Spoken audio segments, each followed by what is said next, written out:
नमस्कार दोस्तों। आज हम आपको एक ऐसे योद्धा के बारे में बताने जा रहे हैं जिसके बारे में आपने इतिहास में नहीं पढ़ा होगा। दोस्तों, मोहम्मद बिन कासिम के आक्रमण से एक चौथाई सदी बीत चुकी थी। तोड़े गए मंदिर मठ अब टीले का रूप ले चुके थे और उनमें उपजे विषैले जीव वास करते थे। कासिम ने अपने अभियान में युवा आयु वाले एक भी व्यक्ति को जीवित नहीं छोड़ा था। अस्तु अब इस क्षेत्र में हिंदू प्रजा अत्यंत अल्प थी। एक बालक जो कासिम के अभियान के समय मात्र 8 वर्ष का था, वह इस कथा का मुख्य पात्र है जिसका नाम है तक्षक। तक्षक के पिता सिंधु नरेश दाहिर के सैनिक थे जो इसी कासिम की सेना के साथ हुए युद्ध में वीरगति पा चुके थे।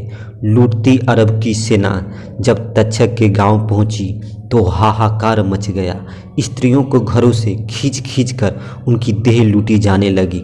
भय से आक्रांत तक्षक के घर में सब चिल्ला उठे। तक्षक और उसकी 2 बहनें भय से कांपने लगी। तक्षक की माँ पूरी परिस्थिति समझ चुकी थी। उसने कुछ देर तक अपने बच्चों को देखा और जैसे एक निर्णय पर पहुंच गई। माँ ने अपने तीनों बच्चों को खींचकर छाती से चिपटकर रोने लगी। फिर देखते देखते उस छत्रानी ने म्यान से तलवार खींचा और अपने दोनों बेटियों का सर काट डाला। उसके बाद बेटे की ओर अंतिम दृष्टि डाली और तलवार अपने छाती में उतार लिया। 8 वर्ष का बालक एकाएक समय को पढ़ना सीख गया था। उसने भूमि पर पड़ी अपने मृत माँ के आंचल से अंतिम बार अपने आंखों के आंसू पोंछे और घर के पिछले द्वार से निकलकर खेत से होकर जंगल में भाग गया। 25 वर्ष बीत गए। तब का अष्टवर्षीय तक्षक अब 32 वर्ष का हो चुका था। वह कन्नौज के प्रतापी शासक नागभट्ट द्वितीय के मुख्य अंगरक्षक था। वर्षों से किसी ने उसके चेहरे पर कोई भाव चिन्ह नहीं देखा। वह कभी खुश नहीं होता था, ना कभी दुखी होता था। उसकी आंखों में सदैव अंगारे की तरह लाल रहती थी। उसके पराक्रम के किस्से पूरी सेना को सुनाए जाते थे। अपनी तलवार के एक वार से हाथी को मार डालने वाला तक्षक सैनिकों के लिए आदर्श था। कन्नौज नरेश नागभट्ट अपने अतुल्य पराक्रम और विशाल सैन्य शक्ति और अरबों के सफल प्रतिरोध के लिए विख्यात थे। सिंध पर शासन कर रहे थे। अरब कई बार कन्नौज पर आक्रमण कर चुके थे, पर हर बार योद्धा राजपूत उन्हें खदेड़ डालते थे। युद्ध के सनातन नियम का पालन करते हुए नागभट्ट कभी उनका पीछा नहीं करते थे, जिसके कारण बार बार वह मजबूत होकर के पुनः आक्रमण करते थे। ऐसा 15 वर्ष से हो रहा था। आज महाराज की सभा लगी थी। कुछ ही समय पूर्व गुप्तचर ने सूचना दी थी कि अरब के खलीफा से सहयोग लेकर के सिंध की विशाल सेना कन्नौज पर आक्रमण के लिए प्रस्थान कर चुकी है और संभवतः 2 से 3 दिन के अंदर यह सेना कन्नौज की सीमा पर होगी। इसी संबंध में रणनीति बनाने के लिए महाराज नागभट्ट ने यह सभा बुलाई थी। नागभट्ट का सबसे बड़ा गुण यह था कि वह अपने सभी सेनानायकों का विचार लेकर ही कोई निर्णय करते थे। आज भी इस सभा में सभी सेनानायक अपना विचार रख रहे थे। अंत में तक्षक उठ खड़ा हुआ और बोला, महाराज, हमें अब इस बार बैरी को उसी की शैली में उतरकर जवाब देना होगा। महाराज ने ध्यान से देखा अपने इस अंगरक्षक की ओर।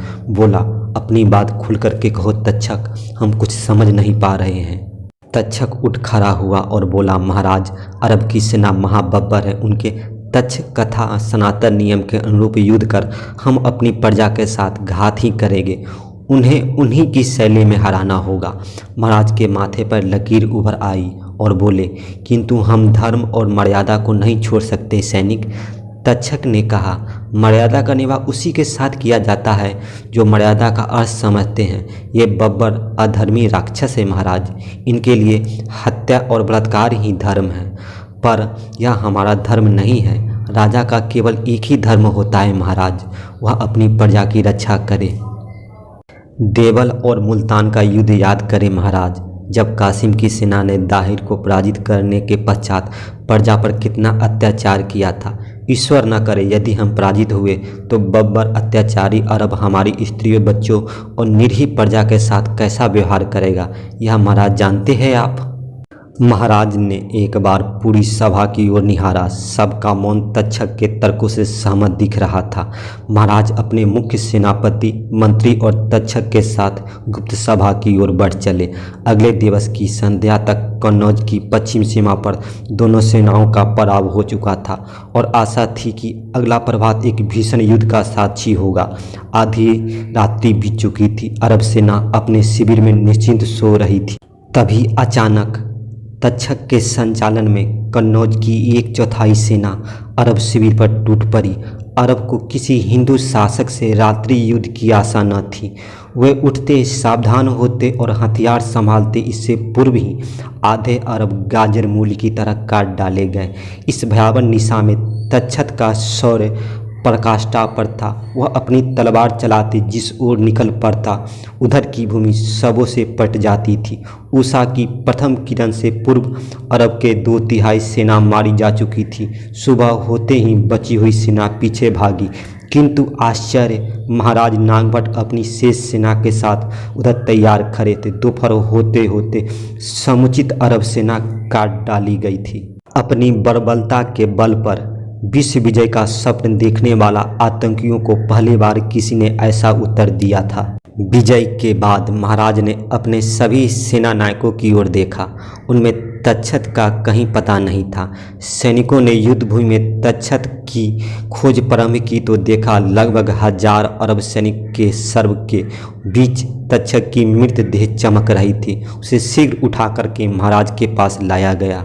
कुछ क्षण तक इस अद्भुत योद्धा की ओर चुपचाप देखने के पश्चात महाराज नागभट्ट आगे बढ़े और तक्षक के चरणों में अपनी तलवार रखकर उसके मृतदेह को प्रणाम किया। युद्ध के पश्चात युद्धभूमि में पसरी निर्भरता में महान भारत का सम्राट गज उठा। आप आर्यावर्त की वीरता के शिखर से तक्षक, भारत ने अब तक मातृभूमि की रक्षा में प्राण न्यौछावर करना सीखा था। आपने मातृभूमि के लिए प्राण लेना सिखा दिया। भारत युगों युगों तक आपका आभारी रहेगा तक्षक। इतिहास साक्षी है कि इस युद्ध के बाद अगले 3 शताब्दियों तक अरब में भारत की तरफ आंख उठा करके देखने की हिम्मत नहीं हुई। दोस्तों, इतने महान वीर योद्धा के बारे में इतिहास ने हमसे छिपा लिया। दोस्तों, आपको यह जानकारी कैसे लगी हमें कमेंट करके अवश्य बताएं। अगर दोस्तों आपको यह वीडियो अच्छा लगा तो चैनल को सब्सक्राइब करें और बेल घंटी को जरूर दबाएं। नमस्कार दोस्तों।